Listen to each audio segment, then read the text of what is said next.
పేద కుటుంబంలో పుట్టి ప్రపంచ స్థాయి వైద్యుడిగా గుర్తింపు సంపాదించారు. క్యాన్సర్ చికిత్సలో అనేక క్లిష్ట సమస్యలకు పరిష్కారం చూపించారు. ఆయనే డాక్టర్ నోరి దత్తాత్రేయుడు. క్యాన్సర్పై అనేక పరిశోధనలు చేసి ఆయన ఎందరో జీవితాల్లో వెలుగును నింపారు. ఫలితంగా అంతర్జాతీయ ఆంకాలజిస్టుల్లో ఒకరిగా గుర్తింపు పొందారు.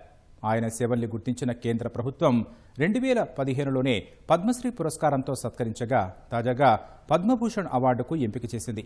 ఈ సందర్భంగా డాక్టర్ నోరి దత్తాత్రేయుడు ప్రయాణం ఇప్పటివరకు ఎలా సాగింది, పరిశోధనలు ఎలా సాగుతున్నాయి అన్న అంశాలపై ఆయనతో ముఖాముఖిలో మరిన్ని విషయాలు తెలుసుకుందాం.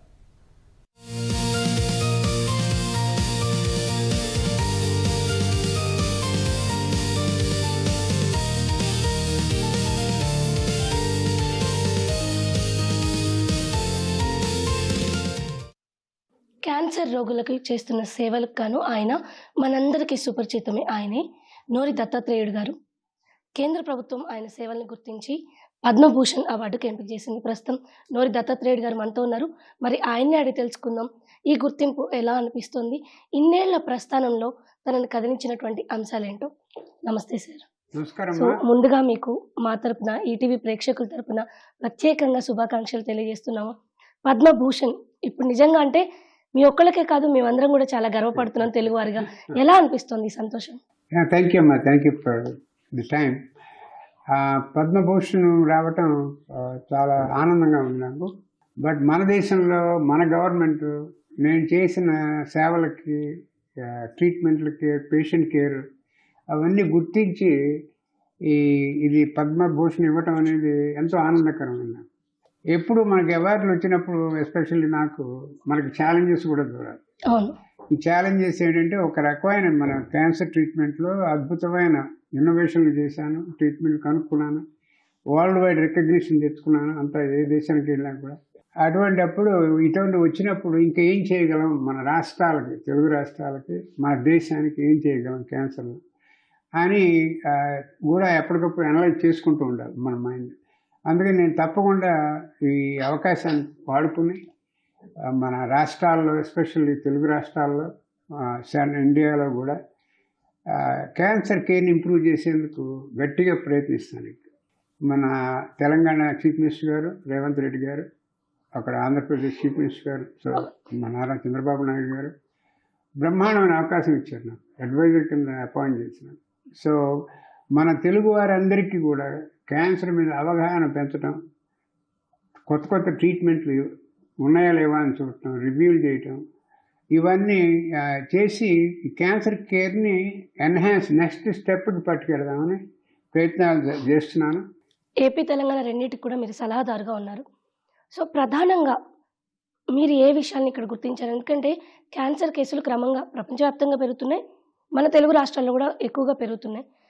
వీటికి ప్రధానమైన కారణాలు మన తెలుగు రాష్ట్రాలకు సంబంధించి ఏ విషయాల్ని మీరు గుర్తించారు? ఏ విషయం అంటే, మనకి ఒకటి గుర్తుపెట్టుకోవాలమ్మా, క్యాన్సర్లో మన రాష్ట్రాల్లోనూ మన దేశంలో కూడా 60 to 70% of cancers are preventable, tobacco related. చూసుకోండి, 70% is preventable, that they are not prevented yet. ఎందుకంటే మన హెల్త్ ఎడ్యుకేషన్ అవేర్నెస్ ఇంకా అంతగా పైకి తీసుకెళ్ళటం లేదు ఇంకా. అందుకని నేను ఒక పంచామృత్ సొల్యూషన్ అని ఒకటి పంపించాను సెంటర్కి కూడా. ఈ రకంగా చేస్తే మీకు క్యాన్సర్ని కంట్రోల్ చేసే అవకాశం దొరుకుతుంది. ఇది మేము అమెరికాలో 75 ఏళ్ల క్రితం చేసాం. ఇక్కడ వాటిని అమలు చేయండి అని 2 రాష్ట్రాలకి, తర్వాత సెంటర్కి కూడా పెట్టాను. 5లో నెంబర్ 1 ఏంటంటే, make cancer as a notifiable disease. ఏంటి దానివల్ల ఉపయోగం ఏంటి? నోటిఫైబుల్ డిసీజ్ అంటే ఏమిటంటే, క్యాన్సర్ ఏ క్లినిక్లో, ఏ రేడియాలజీ సెంటర్లో, ఏ నర్సింగ్ హోమ్లో, ఏ చిన్న హాస్పిటల్లో క్యాన్సర్ డయాగ్నోజ్ అయినా అది స్టేట్ డిపార్ట్మెంట్ ఆఫ్ హెల్త్కి రిపోర్ట్ చేయాలి. ఆన్లైన్ చేస్తే ఎన్ని నెంబర్లు ఉన్నాయని తెలుస్తుంది. అన్ని సెంటర్లు చేయాలి, మ్యాండేటరీ మాకు అమెరికాలో. దానివల్ల ఉపయోగం ఏంటంటే, మనకి కరెక్ట్ నెంబర్లు వస్తాయి. దాని తర్వాత ఏమిటంటే, ఒక చిన్న కోవిడ్ ఎగ్జాంపుల్ తీసుకోండి. కోవిడ్ మళ్ళీ వెనక్కి వెళ్తే అందరికి భయం వేస్తుంది. అది ఎగ్జాంపుల్ ఏం చేసింది, దాన్ని కంట్రోల్ చేసాము ఇండియాలో అని మనకు పెద్ద క్రెడిట్ ఉంది ప్రపంచంలో. క్యాన్సర్ని, కోవిడ్ని బాగా కంట్రోల్ చేసాము. ఎలా చేయగలిగామంటే దాన్ని నోటిఫైబుల్ డిసీజ్ చేసాం. సో ఇప్పుడు అదే ఎగ్జాంపుల్, నోటిఫైబుల్ డిసీజ్ చక్కగా పనిచేస్తుంది. మాకు అమెరికాలో 75 ఏళ్ళ నుంచి పనిచేస్తుంది. అది చేయండి అని నెంబర్ 1. రెండవది ఏంటంటే ఒక క్యాన్సర్ అట్లాస్ అని తయారు చేయండి. అట్లాస్ అంటే ఏంటి, ఒక బుక్లెట్ బైబుల్ లాగా. దానికి సోర్స్ ఏమిటి అంటే మనకి ఆరోగ్యశ్రీ, ఇక్కడ రాజీవ్ గాంధీ ఆరోగ్యశ్రీ, రాజీవ్ ఆరోగ్యశ్రీ ప్రాజెక్ట్ ఉంది. అందులో డేటాబేస్లో అన్ని కేసులు మనం డబ్బులు ఇచ్చింది గవర్నమెంట్ కట్టింది కదా, సబ్సిడీ. అలాగే ఆంధ్రాలో ఎన్టీఆర్ ఆరోగ్యశ్రీ ఉంది. ఆ డేటాబేస్కి కరెక్ట్ చాలా క్లియర్ ఇన్ఫర్మేషన్ ఉంది, అథెంటిక్ ఇన్ఫర్మేషన్ ఉంది. ఎందుకంటే 90% of the cases are covered where ever cancer is treated, they paid the money. So అది data is available in the computer. దాని ప్రకారం ఒక డైరెక్టరీ అనండి, అట్లాస్ అనండి, బైబుల్ అనండి, ఏమన్నా అనండి, తయారు చేస్తే మీకు డేటా అంతా అథెంటిక్గా వస్తుంది కంప్యూటర్లో. సో ఇది లైక్ ఏ రోడ్ మ్యాప్. ఇది ఎవ్రీ 5 years అప్గ్రేడ్ చేస్తుంది. మూడోది ఏంటంటే కమాండ్ అండ్ కంట్రోల్ సెంటర్ పెట్టమన్నాను. అందులో కమాండ్ అండ్ కంట్రోల్ సెంటర్ ఎందుకు పెట్టాలి అంటే, ఈ మన ఎన్జిఓలు ఉన్నారు, మంచి పని చేస్తారు. వాళ్ళకి మొబైల్ స్క్రీనింగ్ వ్యాన్స్ ఉంటాయి, అన్ని ఊళ్ళకి తీసుకెళ్తారు, స్క్రీనింగ్ చేస్తారు. వాళ్ళ రిపోర్ట్ వాళ్ళ దగ్గర తప్ప ఇంకెవరి దగ్గర ఉండదు, గవర్నమెంట్కి ఉండదు. ఎందుకంటే వాళ్ళు సెంటర్కి హెల్త్ డిపార్ట్మెంట్కి రిపోర్ట్ చేయాల్సిన అవసరం లేదు వాళ్ళకి. ఈ కమాండ్ అండ్ కంట్రోల్ సెంటర్ ఏం చేస్తుందంటే ఆ డేటా అంతా కలెక్ట్ చేస్తుంది. ఇప్పుడు ఎవరైతే బలానా ఊళ్ళో వెళ్ళి మొబైల్ స్క్రీనింగ్ చేసి 200 మంది 300 మందిని చేస్తే ఒక రిపోర్టు ఆన్లైన్ వాళ్ళకి వెళ్ళాలి, గవర్నమెంట్కి వెళ్ళాలి. ఇంకోటి ఏం జరుగుతుందంటే బాగా అందరూ మంచి హృదయంతోనే స్క్రీనింగ్లు చేస్తారు అన్ని ఊళ్ళో. బట్ వీడు చేసిన స్క్రీనింగ్ వాడు ఏ ఊళ్ళో చేసినా వాడికి తెలియదు, వాడు చేసిన ఈ ఊళ్ళో తెలియదు. ఈ సెంట్రల్ కమాండ్ కంట్రోల్ సెంటర్ ఏం చేస్తుంది, అందరినీ కోఆర్డినేట్ చేస్తుంది. ఇంకా ఫోర్త్ ఏమిటంటే మనకి ఈ ఆరోగ్యశ్రీ డబ్బులు ఇస్తారు కదా, అప్పుడప్పుడు పేమెంట్ ఇచ్చినా కూడా బట్ ఇస్తారు వాళ్ళు. అందులో ట్రీట్మెంట్ ఈజ్ ఇంక్లూడెడ్. మీరు ఎక్కడన్నా వెళ్ళి మాస్టెక్టమీ లేకపోతే లారింజెక్టమీ చేయించుకుంటే దానికి సబ్సిడైజ్ ట్రీట్మెంట్ ఇస్తారు వాళ్ళు. అందులో ఏం రికమెండ్ చేశానంటే నేను ప్రివెన్షన్ కూడా పెట్టమన్నాను. ప్రివెంటివ్ టెస్ట్ ఉన్నాయి మనకి, మెమోగ్రామ్ ఉంది, సర్వికల్ ప్యాప్స్మియర్ ఉంది, పిఎస్ఏ టెస్టింగ్ ఉంది. అవి కూడా ఇంక్లూడ్ చేస్తే ప్రజలకి కష్టం లేకుండా వెళ్ళి చేయించుకుంటారు. టెస్ట్లకి అయ్యే ఖర్చుల వల్ల చాలా మంది వెళ్ళడానికి టెస్ట్లకి ట్రీట్మెంట్ మీద పెట్టే డబ్బులు ఇంపార్టెంటే, బట్ దాన్ని ఎక్కువ మంది ట్రీట్మెంట్కి వెళ్లకుండా చేయాలంటే మీరు ప్రివెన్షన్ స్క్రీనింగ్లకు కూడా డబ్బులు ఇవ్వండి. ఇంకా ఐదోది ఏంటంటే ఇక్కడ అక్కడ కూడా ఆంధ్ర తెలంగాణలో కూడా కొన్ని నాట్ ఇంక్లూడెడ్ ఇయర్ కొన్ని హై అండ్ ట్రీట్మెంట్స్ ఉంటాయి. రేడియేషన్లోను, సర్జరీలో రోబోటిక్ సర్జరీ అని, ఇమ్యూనోథెరపీ అని, బోన్ మ్యారో ట్రాన్స్ప్లాంట్, ఇవి కూడా 1 by 1 ఇంక్లూడ్ చేసేందుకు ప్రయత్నించాలి. ఎందుకంటే కొన్ని అంతా ట్రీట్మెంట్ ఇస్తాం, మీరు బోన్ మ్యారో ట్రాన్స్ప్లాంట్కి వేరే స్టేట్కి వెళ్ళాలంటే బాగుంటుంది, వేరే హాస్పిటల్కి వెళ్ళమని. సో అవన్నీ కాకుండా ఒక కాంప్రహెన్సివ్గా ప్యాకేజీ ఇవన్నీ కూడా ఇంక్లూడ్ చేయండి. దాంతో ఈ పంచామృత సొల్యూషన్ బాగా పనిచేస్తుందని చెప్పి ఇవన్నీ నేను అమెరికాలో వాడినవి, ఎప్పుడో 50 ఏళ్ళ క్రితం వాడినవి. అక్కడ నెంబర్లు తగ్గించుకుంటూ వచ్చా. ఈ క్యాన్సర్ ఇన్సిడెన్స్ని తగ్గిస్తుంది నెమ్మదిగా. రాకుండా వాళ్ళకి అవేర్నెస్ ఇచ్చి ప్రివెన్షన్ చేసి ఎర్లీ డిటెక్షన్ చేసి స్క్రీనింగ్ చేస్తే నెంబర్లు తగ్గుతాయి. సార్, అయితే ఇప్పుడు ఎక్కడ చూసినా ఏఐ వినిపిస్తుంది. మీరు కూడా క్యాన్సర్లో ఏఐ రిలేటెడ్ చికిత్సల్ని ఇండియాకి తీసుకురావాలని ప్రయత్నిస్తారని తెలిసింది మాకు. ఇందులో ఎంతవరకు వాస్తవం ఉంది? క్యాన్సర్ రిలేటెడ్గా ఏఐ ఎంతవరకు వర్కౌట్ అవుతుందంటారు? AI is going to change the paradigm. It will be paradigm shift in cancer. Example ఏంటంటే మీకు బ్రెస్ట్ క్యాన్సర్ తీసుకోండి. బ్రెస్ట్ క్యాన్సర్ తీసుకుంటే రేడియాలజీ వాడు రిపోర్ట్ చూస్తాడు, స్కాన్లు చూస్తాడు, ఎక్స్రేలు, మ్యామోగ్రామ్. అందులో ఒకప్పుడు మిస్ అవ్వచ్చు. దాన్ని ఏఐ అప్లై చేస్తే ఏం చేస్తుందంటే ఈ మన బ్రెయిన్ పవర్కి దేని పవర్ దానికి ఉండి కొన్ని ఏరియాస్లో ఇదేంటి ఇక్కడ ఉండే వెసల్స్ వంకరగా ఉన్నాయి, ఇక్కడ కొంచెం క్యాల్సిఫికేషన్ ఉంది, అది చూస్తుంది, మనం చూడలేము. దాని డేటాబేస్లో మిలియన్స్ ఆఫ్ కేసెస్ ఇన్ఫర్మేషన్ ఉంది, దాన్ని కంపేర్ చేసుకుంటూ పోతుంది, ఇదే అని. అది ఇచ్చే రిపోర్ట్ మోర్ అథెంటిక్, ఏఐ ఇచ్చేది. So detection of cancers will be done much earlier than humanly possible or radiologically possible. But most important thing మన physicians, public అందరూ అండర్స్టాండ్ చేసుకోవాల్సింది, AI is only a co-pilot, not the pilot. Pilot is still the physician. So don't make the co-pilot into pilot.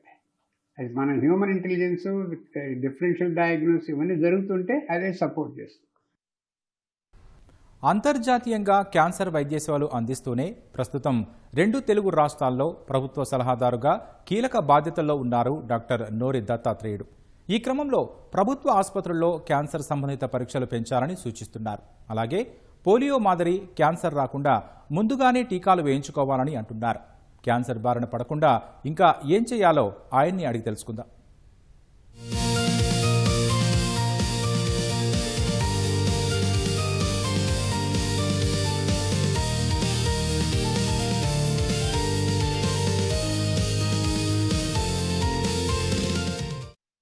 Sir, అయితే మీ వ్యక్తిగత విషయానికి వస్తే కృష్ణా జిల్లా ఒక గ్రామీణ ప్రాంతం నుంచి అప్పట్లో వైద్య విద్య అనేది ఇప్పుడున్నంత విరివిగా లేదు. సో ఎంతో కష్టపడితే సీట్లు రావడం చాలా ఇబ్బందికరం. మధ్యతరగతి కుటుంబం కాబట్టి కష్టం ఏమన్నా అలాంటివి ఎప్పుడైనా ఎదురైందా? అది అందరికీ ఉంటుందమ్మా. నా స్టోరీ నాట్ యూనిక్. ఎవరి స్టోరీ వాళ్ళకి యూనిక్ అయినా కూడా అందరూ కష్టాలు ఉంటాయి. మీరు మధ్యతరగతి అన్నారు, మాది మధ్యతరగతి కాదు, ఇంకా కింద తరగతి.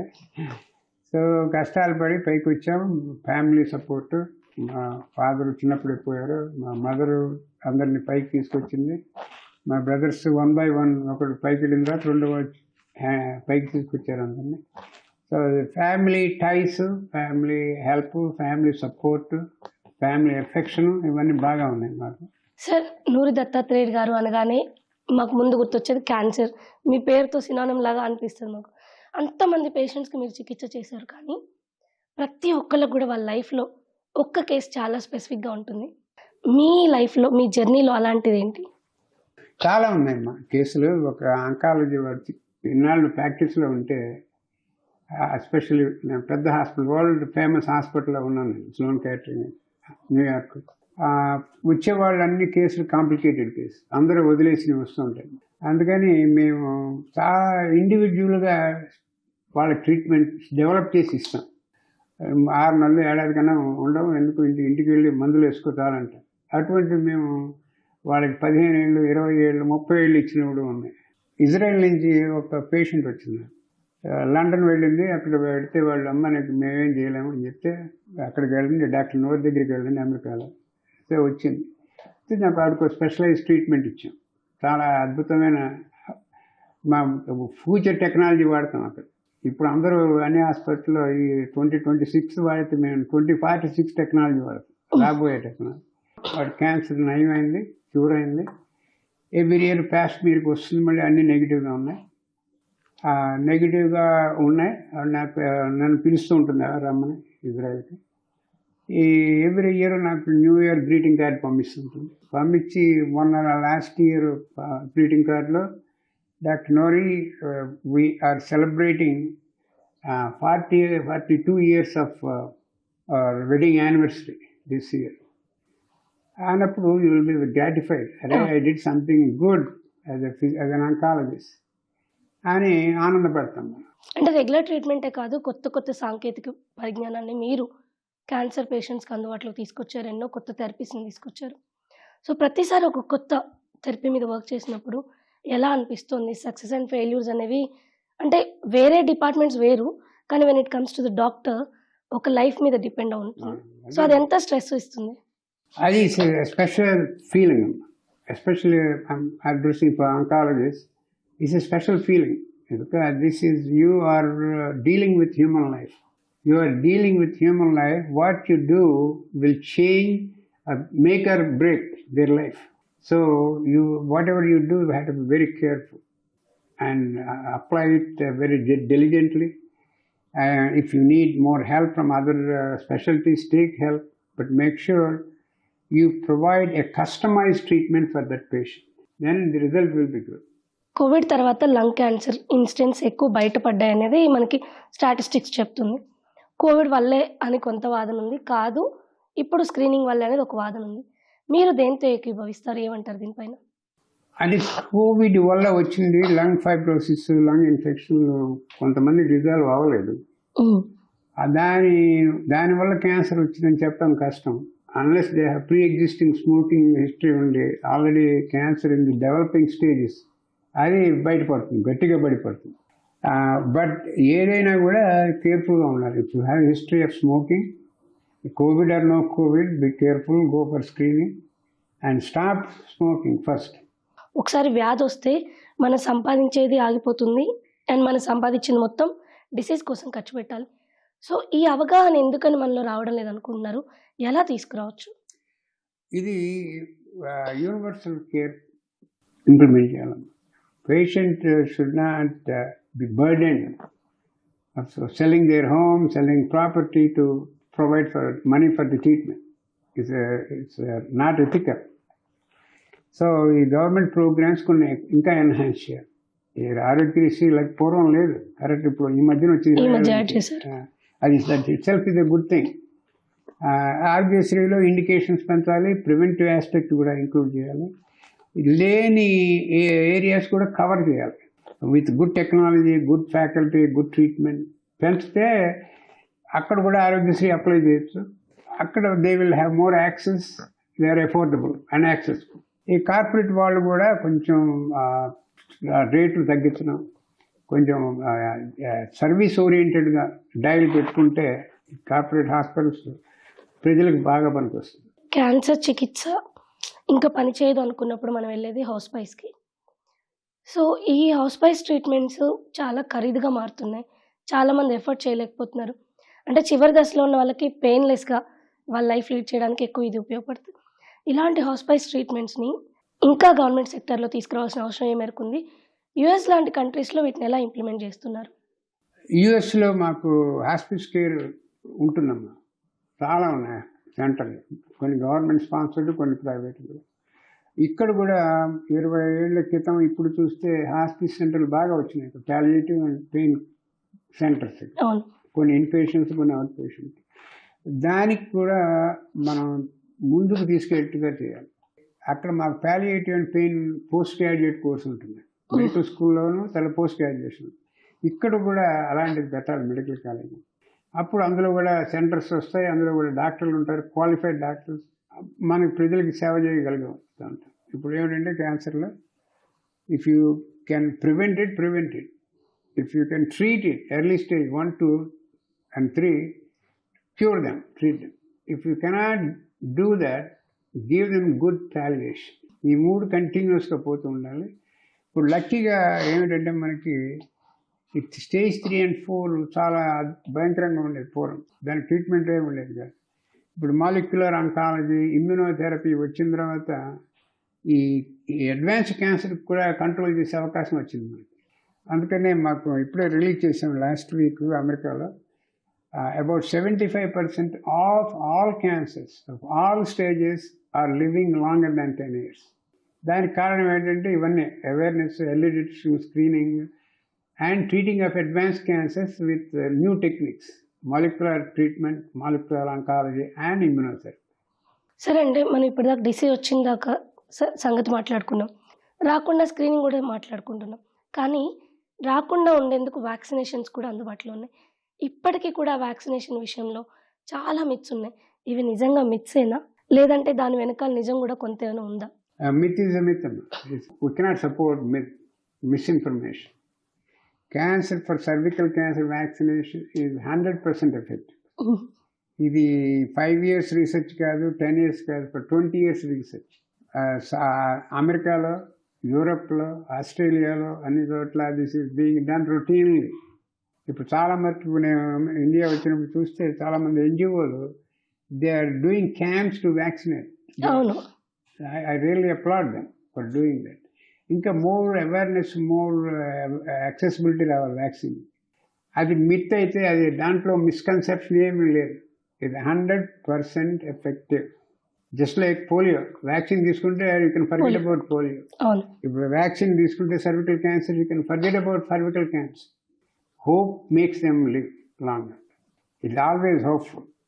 And then go for a second opinion. If you are not getting good answer, ఒక డాక్టర్ దగ్గర ఇంకో డాక్టర్ దగ్గరికి వెళ్ళండి. అది మా కామన్ అమెరికాలో. ఇక్కడ భయపడతారు, అది తప్పది. మీకు నచ్చకపోతే ఇంకో డాక్టర్కి వెళ్ళండి, అది నా message. Second opinion is okay. And doctor should not feel different, patient should not feel shy. Cancer వ్యాధి వస్తే ఒక ఆశతో జీవించండి. మీకు నమ్మకం కలిగించేలాంటి వైద్యుడి దగ్గరికి వెళ్ళండి. ఒకరు కాదు, సెకండ్ ఒపీనియన్‌కి వెళ్ళండి. అక్కడ కాదు, ఇంకో చోటుకి వెళ్ళండి. మొహమాట పడొద్దు. వైద్యులు కూడా ఈ విషయాన్ని మరోలా తీసుకోవాల్సిన అవసరం లేదు. క్యాన్సర్ చికిత్స ఉంది. ఏ దశలో అయినా ఇప్పుడు జీవిత లైఫ్ స్పాన్‌ని పెంచే అవకాశం ఉంది అంటున్నారు డాక్టర్ నోరి దత్తాత్రేయుడు గారు. కెమెరా పర్సన్ దేవేందర్‌తో రమ్య, ఈటీవీ న్యూస్, హైదరాబాద్.